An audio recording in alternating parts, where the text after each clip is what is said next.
Nous n'avons pas encore trouvé de vie extraterrestre, mais il se pourrait que nous ne cherchions tout simplement pas les bonnes choses. Une équipe de scientifiques, faisant partie de ce que l'on appelle le projet EPHOS, a été spécifiquement créée pour rechercher des sphères de Dyson. Récemment, cette équipe de scientifiques a examiné les données photométriques de millions d'étoiles et, après un filtrage complexe de ces objets, ils ont trouvé 7 étoiles dans la Voie lactée qui émettent un excès de radiation infrarouge inexpliqué. La prochaine étape est de réaliser une spectroscopie optique qui révélera plus de détails sur ces étoiles. Pourraient-elles être des sphères de Dyson?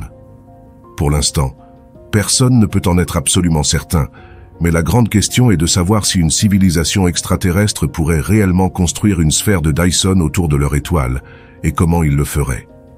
Les civilisations avancées sont mesurées sur une échelle technologique appelée l'échelle de Kardashev, créée en 1964 par l'astronome soviétique Nikolai Kardashev.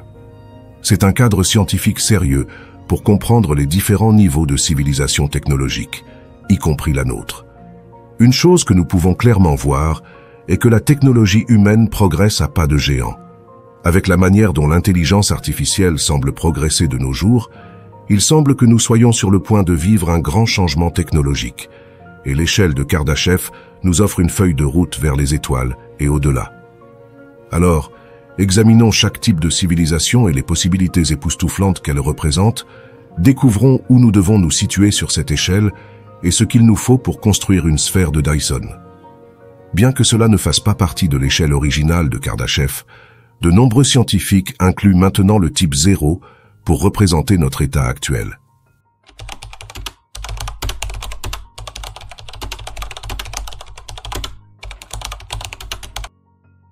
Nous sommes une civilisation encore liée à notre planète d'origine, dépendante de ressources limitées, et seulement au début de l'exploitation du véritable potentiel de notre monde. Nous ne sommes pas vraiment si avancés quand on regarde nos activités actuelles. Nous brûlons des combustibles fossiles, nous avons commencé à exploiter l'énergie éolienne et solaire, et nous venons tout juste de débloquer le potentiel de l'énergie nucléaire. Pourtant, nous restons vulnérables aux catastrophes planétaires, au changement climatique et à l'épuisement de nos ressources naturelles. Notre portée s'étend uniquement à notre plus proche voisin céleste, la Lune, bien que nous ayons envoyé des engins spatiaux robotiques vers d'autres planètes. Quand on regarde tout cela, cela ne semble vraiment pas être grand-chose. Mais ne vous y trompez pas, nous sommes une civilisation au bord de la grandeur. Notre croissance technologique rapide laisse entrevoir l'immense potentiel dormant au sein de notre espèce. Actuellement, des scientifiques travaillent sur des réacteurs à fusion qui pourraient révolutionner notre production d'énergie, tandis que des visionnaires rêvent de choses cosmiques inimaginables telles que des ascenseurs spatiaux et des sphères de Dyson.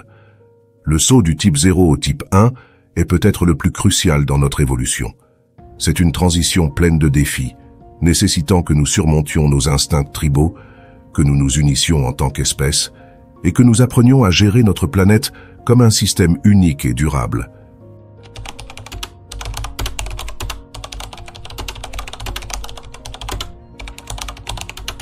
Si nous réussissons, nous pourrons passer au niveau suivant.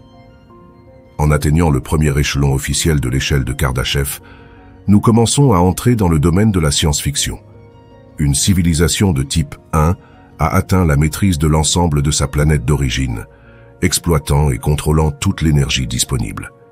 Imaginez un monde où nous pouvons manipuler la météo à volonté, prévenir les ouragans et diriger les précipitations vers des régions arides. Imaginez de vastes réseaux de panneaux solaires couvrant des déserts, des parcs éoliens s'étendant sur des chaînes de montagnes entières, et un réseau mondial de réacteurs à fusion fournissant de l'énergie propre et illimitée à chaque recoin du globe. Une civilisation de type 1 aurait le pouvoir de remodeler les continents, de créer des masses terrestres artificielles et même de commencer à terraformer d'autres mondes dans leur système solaire. Ils auraient un contrôle total sur les ressources de leur planète, recyclant et réutilisant les matériaux avec une efficacité incroyable. Mais l'énergie n'est pas le seul signe distinctif d'une civilisation de type 1. Ils auraient probablement atteint un niveau de coopération mondiale et de gouvernance qui semble utopique selon nos normes actuelles. Les guerres pour les ressources seraient un souvenir du passé, remplacés par des efforts collaboratifs pour repousser les frontières de la science et de l'exploration. La technologie d'une civilisation de type 1 serait époustouflante. L'intelligence artificielle serait intégrée de manière fluide dans la vie quotidienne. La nanotechnologie révolutionnerait la fabrication et la médecine, et les premières étapes de la véritable colonisation spatiale seraient en cours. Pourtant, malgré toutes ces avancées étonnantes, une civilisation de type 1 est encore liée à son système solaire. Les vastes distances entre les étoiles restent un obstacle, mais pas pour longtemps.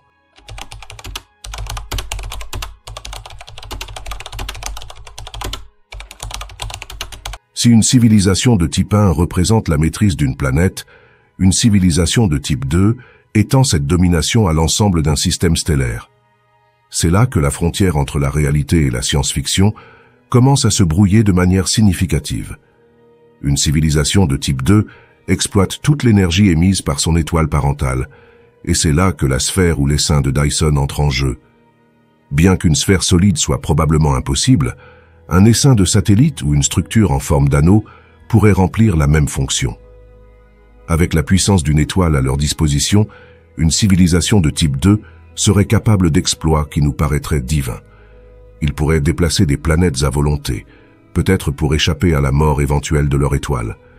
Ils pourraient créer des habitats artificiels de la taille de planètes, offrant des espaces de vie pour des trillions d'individus. L'immortalité pourrait être à leur portée, avec leurs ressources énergétiques incroyables et leur technologie avancée. Ils pourraient conquérir le vieillissement et les maladies, et commencer à transférer leur conscience dans des corps artificiels, tels que des robots ou même des états d'énergie pure. Le voyage interstellaire, bien que toujours difficile, devient possible pour une civilisation de type 2. Des vaisseaux générationnels ou des systèmes de propulsion avancés pourraient leur permettre d'envoyer des colonies vers des systèmes stellaires voisins, entamant ainsi le long processus d'expansion de leur influence au-delà de leur système d'origine. La puissance de calcul disponible pour une civilisation de type 2 est presque inimaginable. Il pourrait créer des simulations impossibles à distinguer de la réalité, peut-être même engendrer de nouveaux univers. La frontière entre le physique et le virtuel s'effacerait, ouvrant de nouveaux royaumes d'existence et d'expérience. Pourtant, même à ce niveau d'avancement, une civilisation de type 2 serait en grande partie confinée à son voisinage stellaire local. Les vastes distances entre les galaxies poseraient encore un défi significatif, mais pour une espèce capable d'exploiter la puissance d'une étoile, aucun défi n'est trop difficile à surmonter. Nous entrons maintenant véritablement dans le domaine du cosmique.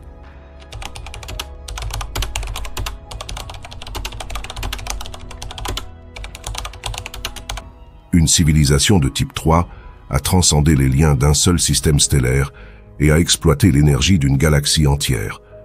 C'est un niveau d'existence tellement éloigné de notre état actuel qu'il est presque impossible de le visualiser.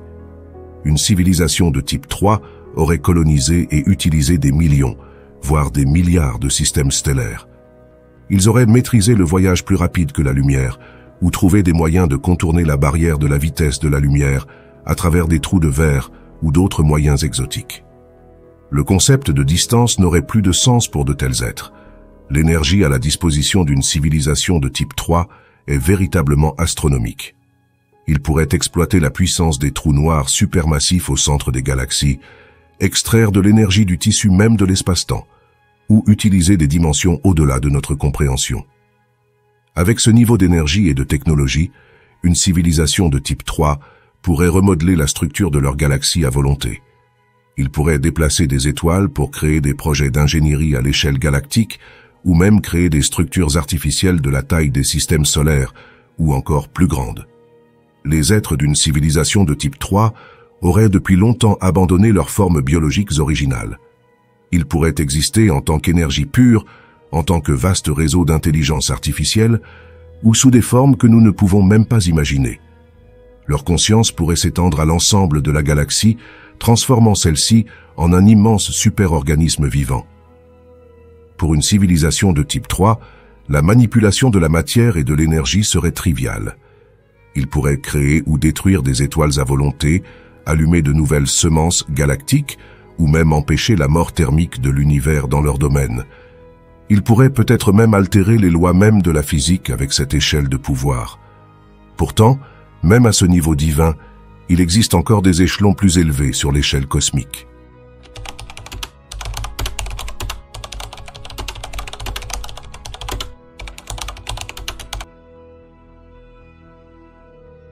L'échelle de Kardashev originale s'arrête au type 3, mais les théoriciens ont proposé des niveaux supplémentaires qui repoussent l'imagination à ses limites. Les civilisations de type 4 étendraient leur influence au-delà d'une seule galaxie, peut-être en commandant des amas galactiques entiers ou même une portion significative de l'univers observable. À cette échelle, la manipulation de l'énergie noire et de la matière noire serait monnaie courante. Une civilisation de type 4 pourrait être capable de créer de nouveaux univers, soit en induisant des événements d'inflation locale, soit en modifiant la réalité à son niveau le plus fondamental. Ils pourraient être les jardiniers cosmiques, semant de nouvelles vies à travers le cosmos, ou guidant les civilisations plus jeunes vers les niveaux supérieurs de l'échelle de Kardashev. Certains ont même proposé une civilisation de type 5, une qui aurait la maîtrise de tous les univers possibles et des dimensions. Une telle civilisation serait, à toute fin utile, omnipotente et omnisciente, indistinguable de ce que nous pourrions considérer comme des dieux. Alors que nous nous tenons ici sur Terre, une jeune civilisation de type 0 prenant ses premiers pas hésitants dans l'espace, les niveaux supérieurs de l'échelle de Kardashev peuvent sembler être rien de plus qu'une fantaisie. Pourtant, il est bon de se rappeler qu'il y a à peine plus d'un siècle, l'idée que les humains marchent sur la Lune était considérée comme de la pure science-fiction. Sur l'échelle de Kardashev, une civilisation capable de construire une sphère de Dyson serait d'un statut de type 2. Une civilisation de type 2 pourrait exploiter l'intégralité de l'énergie émise par son étoile. Bien qu'une structure Dyson partielle, telle qu'un essaim de satellite, puisse être réalisable pour une civilisation de type 1 avancé, une sphère de Dyson complète nécessiterait probablement des capacités bien au-delà de notre niveau actuel. Pour apprécier l'ampleur d'une sphère de Dyson, considérons la taille de notre Soleil. Le diamètre du Soleil est d'environ 1,39 million de kilomètres. Vous pourriez y placer 1,3 million de terres à l'intérieur. Une sphère de Dyson autour de notre Soleil devrait avoir un rayon d'au moins une unité astronomique, ou UA, la distance de la Terre au Soleil, qui est d'environ 150 millions de kilomètres. Cela créerait une surface interne d'environ 108 quadrillions de kilomètres carrés, soit environ 550 millions de fois la surface de la Terre. La construction d'une sphère de Dyson serait un exploit d'ingénierie de proportions cosmiques. Cependant, voici comment nous pourrions commencer à la construire. La première chose à accomplir pour construire cette mégastructure serait de rassembler suffisamment de matériaux et de ressources. Notre planète à elle seule ne posséderait pas les ressources nécessaires pour construire une telle structure. Les matériaux devraient provenir de plusieurs de nos planètes voisines, ou même en récoltant des astéroïdes et des comètes dans notre système solaire. La planète Mercure pourrait fournir une quantité significative de matériel. La meilleure idée pour commencer serait l'essaim de Dyson, utilisant des robots autoréplicants. Utiliser des robots solaires autoréplicants est l'une des méthodes les plus plausibles proposées pour construire une sphère de Dyson. Ces robots, un peu comme les sondes von Neumann, seraient cruciaux pour un projet de cette ampleur. Inutile de dire que l'intelligence artificielle jouerait un grand rôle dans ces robots autoréplicants. Les robots commenceraient par construire des collecteurs solaires et des transmetteurs d'énergie. À mesure que plus d'énergie est captée, elle serait utilisée pour alimenter davantage de constructions. L'essaim de collecteurs s'agrandirait progressivement, englobant de plus en plus le Soleil. Le temps nécessaire pour construire une sphère de Dyson en commençant par un essaim est difficile à estimer car il dépend de facteurs bien au-delà de nos capacités technologiques actuelles. Cependant, nous pouvons faire des suppositions éclairées. Avec la technologie actuelle, cela pourrait prendre des millions d'années.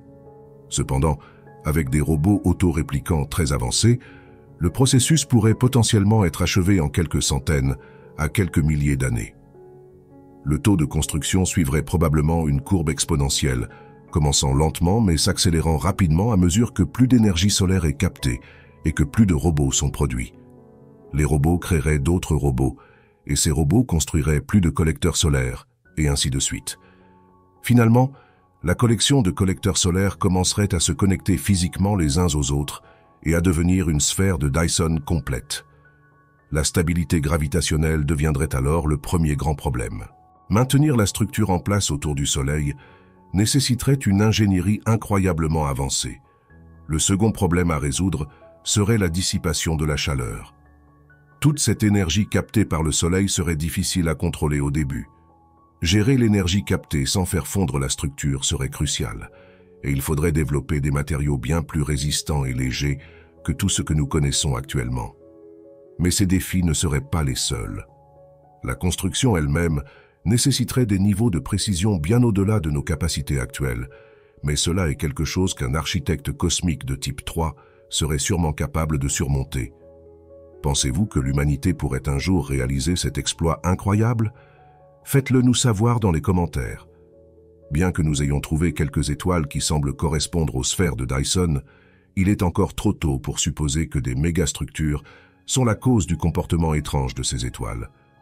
Des observations supplémentaires sont nécessaires.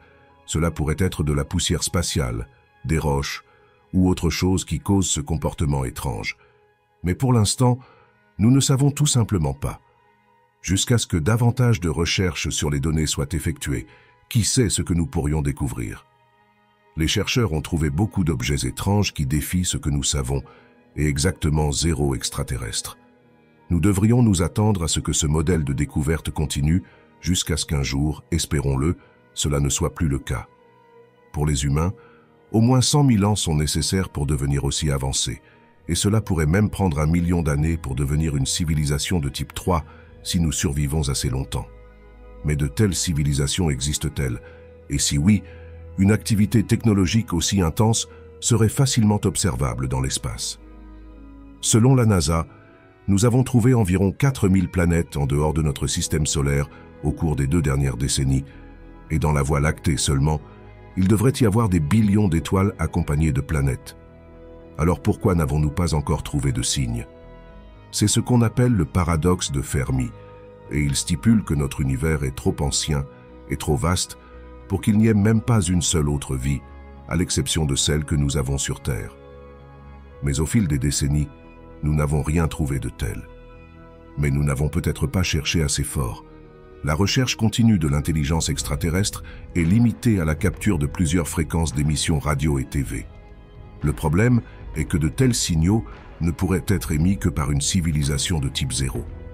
Et comme ils interfèrent également avec les charges statiques dans l'espace, une bonne partie de ce signal est perdue. Une méthode beaucoup plus efficace consisterait à diviser les signaux en toutes les fréquences pour préserver la majeure partie de ce signal. Malheureusement, une civilisation hypothétique de type 0, utilisant une seule fréquence, ne serait pas en mesure de lire ce message complètement, entendant plutôt des non-sens. Ainsi, même si la Voie lactée est remplie d'une variété de messages provenant de civilisations de type 2 ou 3, les radiotélescopes de type 0 humain ne peuvent pas les entendre correctement. Un autre chercheur à l'Observatoire astronomique national de Chine a proposé une nouvelle théorie sur l'endroit où ces civilisations pourraient se cacher. Un professeur et son équipe ont scanné une portion significative du ciel et détecté 21 galaxies. Ils cherchaient des signaux radio inhabituels pour détecter les émissions d'extraterrestres et les 2 galaxies étranges qu'ils ont découvertes avaient une émission infrarouge renforcée qui ne pouvait être expliquée par des phénomènes naturels. Les astronomes espèrent que cela pourrait indiquer un essaim de sphères de Dyson et des galaxies entières capturées par une civilisation intelligente ou plusieurs civilisations. Mais pour prouver cette idée, ils doivent savoir avec certitude ce qui cause ces émissions infrarouges. Il existe également une autre solution au paradoxe de Fermi. Peut-être que ces civilisations ont décidé de rester inaperçues. Notre univers est vaste, et le fait que nous n'ayons pas encore réussi à en trouver une ne signifie pas qu'elles ne sont pas là. Lorsqu'ils cherchent des signes de civilisation technologiquement avancée, les astronomes basent souvent leurs observations sur différents types d'émissions infrarouges et de déchets. Mais que se passerait-il si une super-intelligence avait non seulement développé des technologies inimaginables, mais avait également trouvé un moyen de dissimuler sa présence? Si c'est le cas, il se pourrait que tout ce temps nous ayons cherché quelque chose que nous n'aurions pas dû, en négligeant ce qui nécessite notre attention la plus grande. Si nous continuons d'échouer à trouver des signes de civilisation extraterrestre, nous pourrions essayer d'étudier ce qui manque, plutôt que ce que nous avons observé. Le scénario le plus probable est que, si une civilisation de type 3 existe quelque part, elle pourrait rassembler toute l'énergie disponible dans une galaxie et épuiser toutes ses ressources, ne laissant rien derrière elle. Il existe en effet des régions vides dans l'espace, les grands vides, qui ont autrefois été considérés comme des signatures potentielles de vie intelligente. Cependant, cette théorie a été réfutée. Et bien que les scientifiques n'aient pas perdu espoir, la plupart de leurs études finissent par une impasse. Si cela se confirme, une autre question se pose. Et si nous étions simplement nés au mauvais moment? Selon une simulation informatique, la vie intelligente pourrait avoir été plus abondante il y a 4 milliards d'années qu'à tout autre moment. Cela peut sembler incroyable, mais si la vie primitive existait sur Terre il y a environ 3,5 milliards d'années, pourquoi la vie intelligente n'aurait-elle pas existé ailleurs dans l'univers à peu près à la même époque? Et devons-nous même essayer si fort de satisfaire notre curiosité naturelle face à la menace possible d'extermination de l'espèce humaine? Nous venons tous d'un seul ancêtre, et nous ne pouvons pas maîtriser notre colère les uns envers les autres. Alors pourquoi penser qu'une civilisation hyper avancée se soucierait plus de nos vies que nous le faisons aujourd'hui? Nous avons peur d'épuiser les ressources de notre planète, tandis qu'une civilisation de type 2 aurait peur de la mort de son étoile, et une civilisation de type 3 serait préoccupée par la façon d'échapper à la mort de l'univers. Mais si nous regardons la version élargie de l'échelle de Kardashev, pour une civilisation de type 4 ou même de type 5, cela ne serait même pas une préoccupation. Ces êtres pourraient théoriquement former un nouvel univers, et selon un physicien, l'énergie nécessaire pour donner naissance à un nouvel univers dans un laboratoire nécessiterait environ 1000 milliards de degrés, ce qui est bien en deçà de la limite des capacités d'une telle civilisation.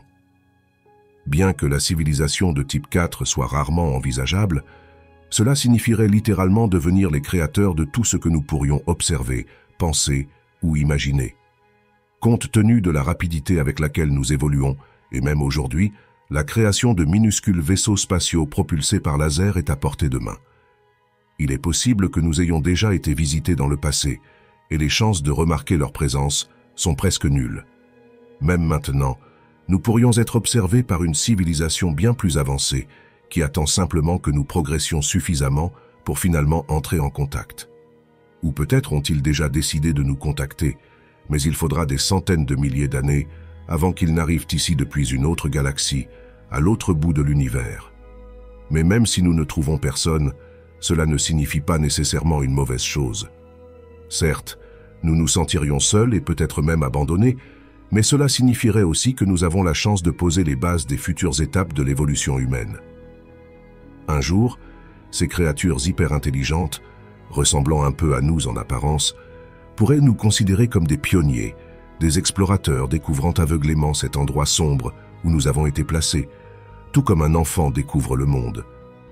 Peut-être que tout cela n'est que notre imagination qui nous fait croire qu'ils existent, ou peut-être qu'ils existent vraiment, mais ce ne sont pas eux, c'est nous, nous-mêmes dans le futur, devenus des êtres superhumains.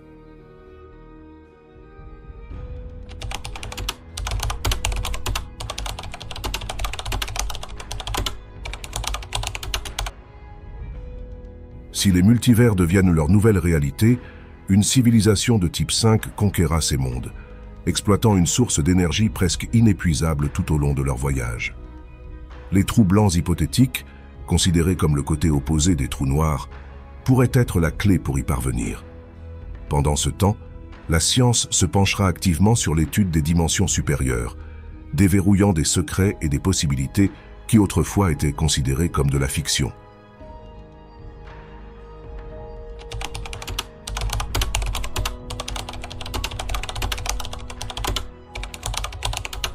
Selon les théories scientifiques, une civilisation de type 6 deviendrait multidimensionnelle. Si les humains entraient dans la 4e dimension, une dimension spatiale hypothétique au-delà des 3 dimensions de longueur, largeur et hauteur, nos corps physiques ne pourraient pas exister ou fonctionner dans ce royaume. Les scientifiques pensent que les lois physiques et les propriétés des objets se comporteraient différemment dans la 4e dimension, la rendant incompatible avec nos corps tridimensionnels. Mais pour nos descendants qui auraient atteint le niveau d'une civilisation de type 6, cela pourrait ne pas poser de problème. Théoriquement, ils pourraient apprendre à préserver leur conscience sous forme d'énergie pure, transférable d'une dimension à une autre. Le seul obstacle pourrait être les ressources énergétiques nécessaires pour effectuer une telle transition. Mais peut-être qu'une civilisation de type 6 serait capable d'extraire l'énergie des trous blancs à travers les multivers. Bien que purement hypothétique, quiconque habite cette nouvelle réalité pourrait dépasser la vitesse de la lumière, voyager dans le temps et surmonter les limitations de cause à effet. Après avoir entendu tout cela, vous pourriez penser qu'il n'y a pas de niveau supérieur vers lequel évoluer, mais il pourrait y avoir un autre palier, l'ultime sommet de la progression d'une civilisation.